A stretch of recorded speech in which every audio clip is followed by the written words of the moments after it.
Tun bayan alkawarin da gwamnatin jihar Kano ta yi na auren gata wanda aka fi masa lakabi da auren zawarawa, inda gwamnatin jihar Kano ta ɗau nauyin yi musu sadaki, gadaje, gara da dai sauransu. A juma'a nan ne da ta gabata gwamnatin jihar Kano ta cika alkawarin da ta yi na auren gatan. An yi ɗaurin auren ne a babban masallacin Juma'a na Kano, inda mai girma gwamnan jihar Kano Alhaji Abba Kabir Yusuf da kuma shugaban kwamandan Hizba Sheikh Malam Aminu Ibrahim Daurawa da tsohon gwamnan jihar Kano Injiniya Dr. Rabi'u Musa Kwankwaso suka jagoranci ɗaurin auren. Ɗaurin auren da ya samu halartar manya-manyan baƙi da sarakuna daga ɓangare daban-daban. Bayan gama ɗaurin auren ne gwamnatin jihar Kano ta ɗau nauyin walima wacce aka gudanar a cikin fadar gwamnatin jihar Kano a ranar Asabar, wanda walimar ta samu halartar manya-manyan malamai da gwamnoni da kuma ɗan takarar mataimakin shugaban ƙasa na jam'iyyar NNPP. Inda tsohon gwamnan jihar Kano Injiniya Dr. Rabi'u Musa Kwankwaso yake gode hukumar Hizba domin jajircewarta a wannan auren gata. Ina so godewa musamman shugabanni na Hizba a gargashin Malam Aminu Daurawa wanda suka shirya wannan tsari wajen zaɓo mutanen da ya dace da kuma mutane waɗanda suke muhimmai waɗanda muna sa ran Allah da wannan aure zai zama musu alheri, ya zama mana alheri ga baki daya. A ƙarshe kuma ya gode wa gwamnan jihar Kano Alhaji Abba Kabir Yusuf domin irin bijiro da aikin alkhairi da yake a jihar.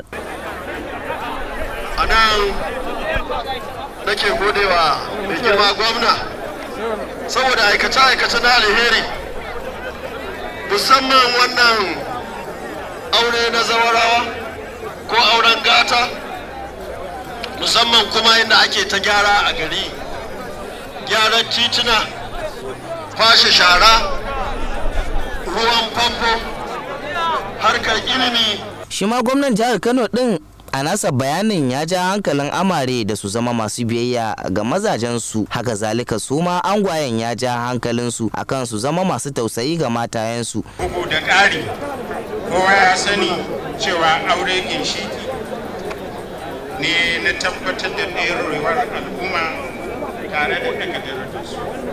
Wannan aure zai ƙara sadar da zumunci tsakanin gida, zuriya da zuriya, gari da gari, kuma hakan zai ƙara kawo ƙaunar juna da zaman lafiya a wannan jiha ta mai albarka.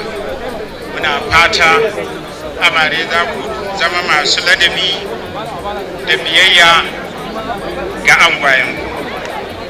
Angwaye kuma muna fata za ku zama masu tausayi da haƙuri da riƙon aure, babu saki, babu zagi, babu duka, ba wulaƙanci, ba cin fuska. Ba ma fatan samun wata matsala a wannan aure, amma idan an samu to a sanar da hukumar Hizba domin ta shiga ta kawo maslaha a tsakanin ma'aurata.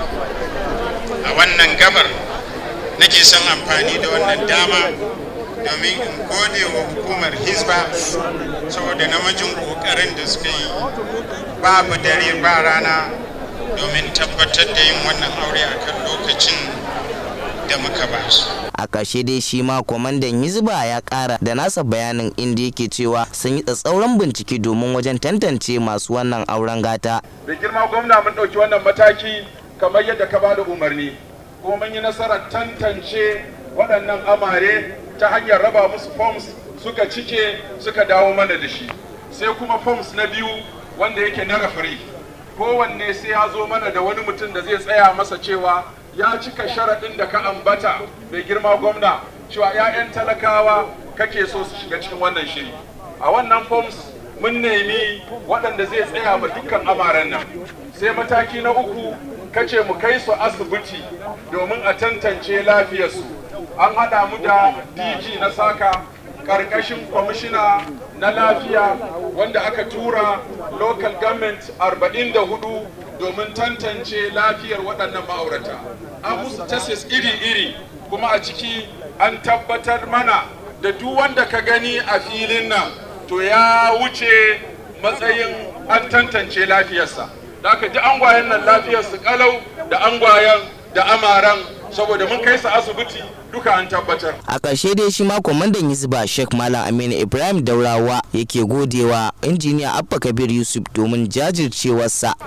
Mai girma gwamna, an samu matsala, wasu suna da HIV, wasu suna da hepatitis, wasu suna da syphilis, wasu kuma suna da matsalar da sai sun sha magani. Waɗannan su ne adadinsu ya kai 269. wanda mun kai su asibiti domin a tantance lafiyarsu. Wannan kadai ya isa a yaba maka mai girma gwamna, domin ka tabbatar da lafiya da ingancinsa. Muna fata za a yi doka duk sanda za a yi aure a Kano sai an je asibiti an tabbatar da lafiyar ma'aurata. A ƙarshe mun zanta da ɗaya daga cikin wanda suka mori wannan auren gata, inda ya shaida mana cewa hakika yana farin ciki kuma yana gode gwamnatin Alhaji Abba Kabir Yusuf da kuma hukumar Hisba ƙarƙashin jagorancin Sheikh Malam Aminu Ibrahim Daurawa. Ai farin ciki na ba zai misalta ba. Wato alhamdulillah muna godiya ga Allah, sannan muna godiya ga wannan gwamnati. Jajirtaccen gwamnati wacce take idan talakawa dan Allah dan talakawa. Wato muna godiya ga Allah subhanahu wataala, kuma muna godiya ga Abba gida, sannan muna miƙa godiyar mu zuwa ga babanmu Aminu Daurawa. Yauwa General Commander na Hisba ba sun yi mana kokari, kuma wannan abu da aka yi mana abu ne auren gata ne, kuma gatan ya gada saboda za a baka jari, za a ba mataka jari, za a baka sadaki, sannan za a baka kayan ɗaki. Ko iya waya banka abin da za su yi ma kenan, wai su ma su ma ba su da abin da za su yi musu irin wannan abin. To mun rabota da irin wannan gata da gwamnati ta yi mana. Alhamdulillah muna farin ciki mara musaltuwa a yau da wurin goyon mu. A shekarar 2012 ne lokacin zango na biyu na mulkin tsohon gwamna injiniya Dr. Rabi'u Musa Kwankwaso, gwamnatin jihar ta kirkiro da shirin auren, wanda a lokacin aka yi masa lakabi da auren zawarawa. Kafar yada labarai ta Fairlight ta gano cewa daga wancan lokacin zuwa yanzu an aurar da ma'aurata sama da 5,000 a jihar.